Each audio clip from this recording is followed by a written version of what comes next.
So the 2023 F1 season has been seeing a rather close fight. That is, unless of course your team name happens to be Red Bull.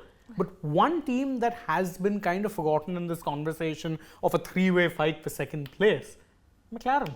Yep. McLaren have been that one team who've slumped further down into the midfield, and truth be told, they didn't seem to be any respite coming, but it does seem like they at long last have a plan to address their woes. I mean, yes, when you look back at the 2021 season, that was really one of those seasons where you thought McLaren next year might just be, at the front of the grid fighting for possibly the top 4 places, right? Even if they couldn't get to the level of, say, a Red Bull or a Mercedes, you could definitely say that they would fight with an Aston Martin or, Even a Ferrari. Even a Ferrari, yeah.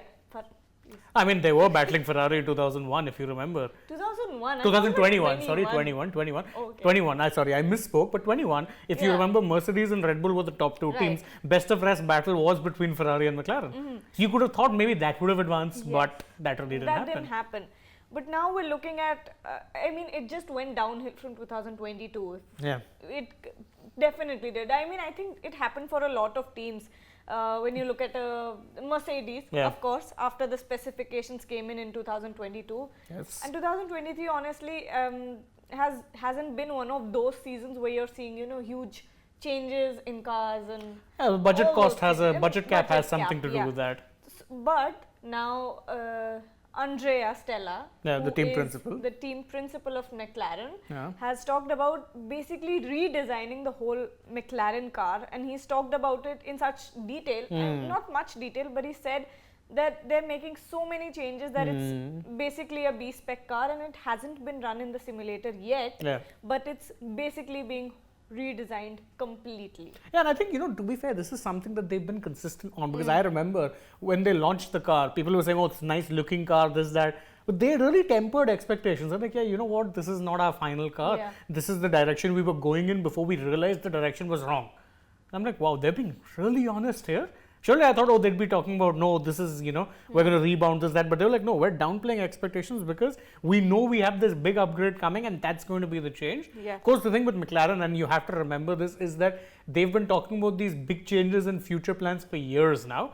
But with McLaren, sadly, they've been slowly but gently slumping down. Yes. 2019, they started their ascendancy. They were like 4th, 5th around. 2020 was probably their best season, where they finished 3rd in the constructors, best of the rest as far as constructors. 2021, yes, they finished 4th, but they could have had 2 race wins. They had 1 with Daniel Ricciardo. That's it. And that was just that was little freakish results, because of course it was helped considerably by the fact that Verstappen and Hamilton both took each other out.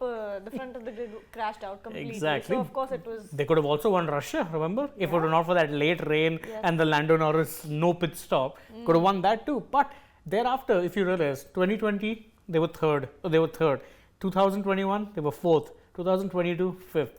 It's every year they're going back 1 position. Yes. It's hardly ideal, especially when you consider that McLaren are a team that for most of their history have been used to fighting for championships. Yeah. Not ideal at all, and they were supposed to be, new dawn, this, that. Now, maybe finally they're getting there, but again, can they realistically catch the top 4 right now? I doubt it. I doubt it too. And Andreas talked about it, and he said that these upgrades will be delivered in few chunks, like in what do you call installments it? Installments. So it's going to start from the European leg of the tour. So we're going to see some changes. So basically, there's new floor. There's a new floor. The whole aerodynamics of the car have been changed. What else? I'm pretty sure even the suspension would have been changed to a degree. Yeah. That's one thing, always. He hasn't talked about it in that much detail now that we look at it, because he's only talked about the floor and the aerodynamics of the car.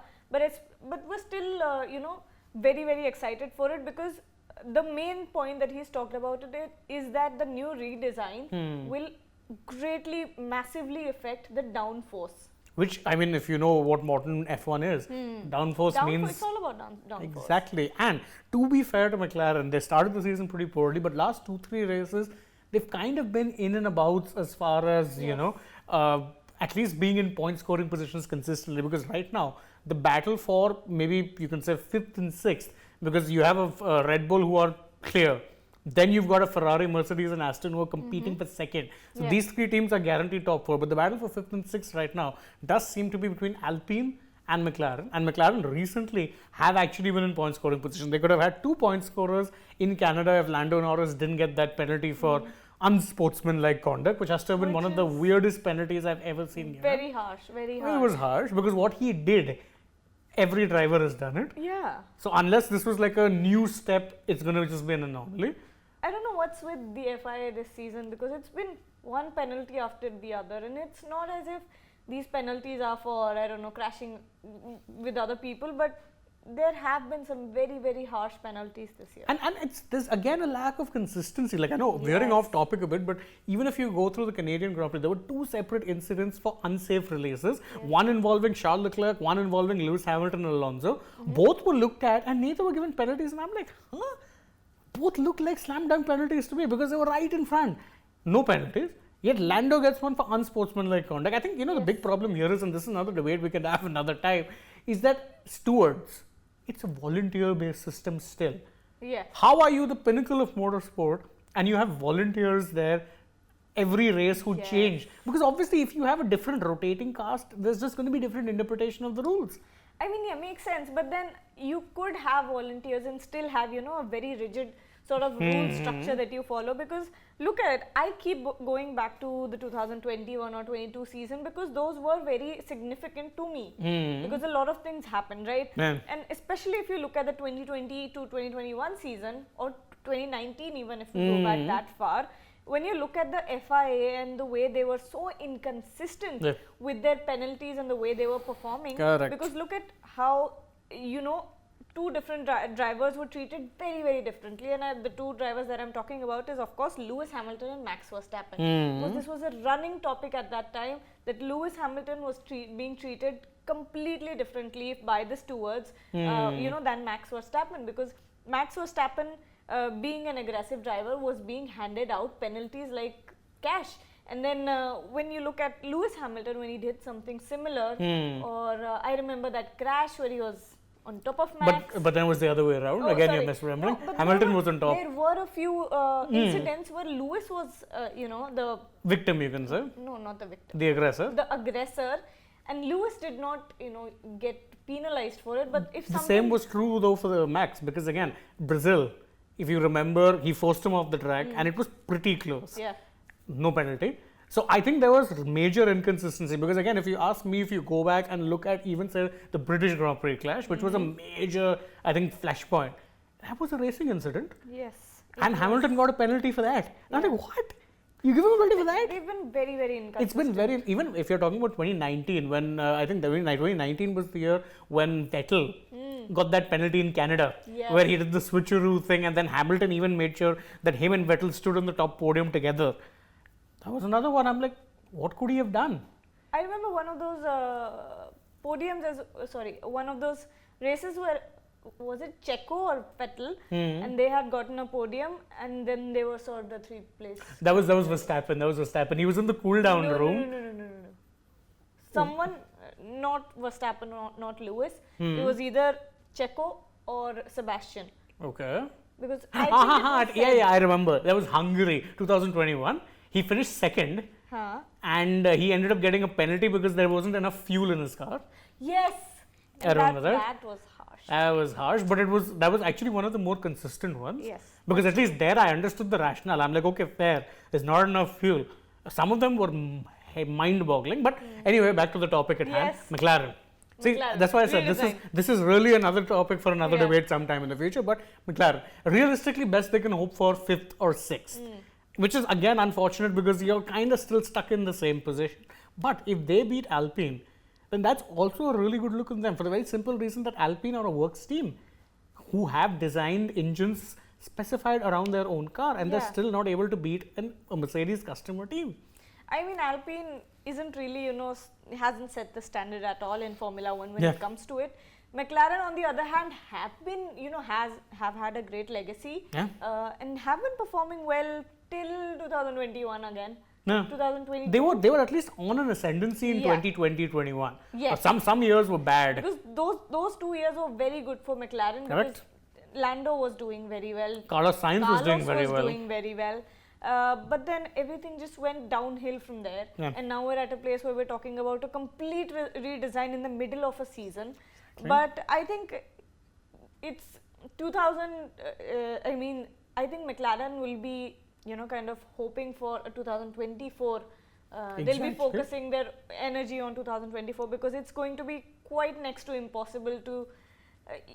It's already so late into the season, right? Exactly. And then if they're talking about bringing in these upgrades in installments. Yeah. So it's anyway too late to get, Anywhere close to the top 4. This is not possible. yeah. And that's the thing. I think a lot of these teams, for that matter, teams who are, redesigning their concepts, Mercedes is another one, their entire focus is now going to be 2024. Yes. For the simple reason that they're already on the back foot. Because again, look at Canada. You saw what Aston Martin did when they suddenly got this new update. Yes. Suddenly that car is like a rocket. Flying. Yeah. And you're It's the thinking, cognizant AI. yes, that cognizant AI is doing wonders for them. But that's the thing. In-season development now, to the degree that was possible before, is just not possible because you have a budget cap. Yeah. So I think any team, and that includes McLaren now, who are making such radical changes, you're doing it with at least one eye on the next season. Right. This season, it's about minimizing loss. Then hopefully by next season, and for them, next season really is going to be key, I think. But not just next season, because again, McLaren are that one anomaly team. Again, 2026. What's the big thing with 2026? New engine regulations. Ooh, yeah. And they don't have another. And Audi also coming in. Yeah, Audi were coming in because of the new engine Yeah. regulations. But the point is, they don't have a customer engine deal. No, they don't have a works engine deal. They have a customer deal with Mercedes. And I don't think you're winning a championship with that. Yeah, You're not. You're not. Unless you have some miracle sort of a driver who can make that car do things that McLaren haven't been able to so far. Exactly. But then I'm so hopeful about McLaren's future, and this is McLaren is one of those teams that I actually root for because it's such a great team. They're such a good sport, Everyone in that team is so tight knit, and you can tell that it's really a family. Yeah. And the way they've had Lando Norris and Carlos Sainz, in fact, that was something to watch, really. Yeah, they were one of those teams that you really, as you wanted to root for as an underdog side. And they're not really an underdog side. In fact, They're not. legacy-wise, they're one of the biggest teams in Formula 1. That's why I want a McLaren comeback so bad. Yeah, and I really hope that this new, the new B-spec car in essence can kind of put them on that path again, because they have kind of slidden away from it. It's unfortunate because they were kind of getting there, now they're kind of not. You'd hope that for the sake of the sport, you see more and more of these teams become more competitive. Because again, then otherwise you're just getting processions. Yeah. And we hate processions. We hate processions. So that's it from us. This is our hope. We're cautiously optimistic regarding McLaren's new, let's say, B-spec car. What do you feel about it? Well, you can let us know in the comments. Don't forget, like, share, subscribe, and tap the bell icon. Follow us on social media. And don't forget also to download the SportsTak app. Bye-bye.